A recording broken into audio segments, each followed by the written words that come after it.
magandang buhay mga kagre. Ito po yung share ko lang, no. Nadaanan ko din sa daan. Ayan bunga, oh. Ito po yung buboy na ginagawang unang napakagandang klase. So, inabot ako ng ulan. Ayan, ito niya yung nalalagyan. Ayan, oh. Ulan din, nasa highway ako nakikibiti din. Nalalaglag po yan, pero mas maganda kung kitasin mo na siya ng maniba lang para hindi sumabog. Katulad niya, no, nalaglag tayo. So, ako kakaputi lang po muna. So, ayun, inabot ako ng ulan, oh. Hindi po yan na-chenso, hindi yan nalalamber. Soft yung kanyang body. Pero maganda yan, nakakapunto yan.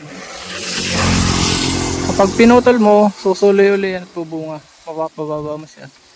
Hindi ko alam yung value ng ano yan. Hindi naman nakikilo yan.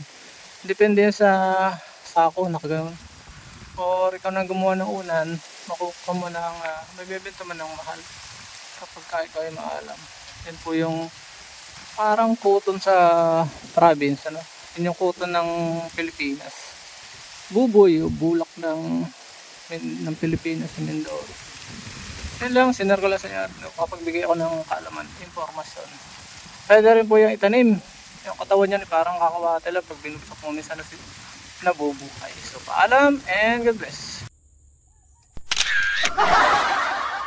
At dyan po nagtatapos sa ating munting vlog. Kung kayo po ay napagpala at mahilig kayo sa ganitong klaseng mga upload, please consider subscribing and hitting the bell icon so that you'll get notifications sa mga upcoming namin mga videos. Ano po? Hanggang dito na lamang po. Magkita-kits po tayo sa sunod nating mga vlog. Bye bye!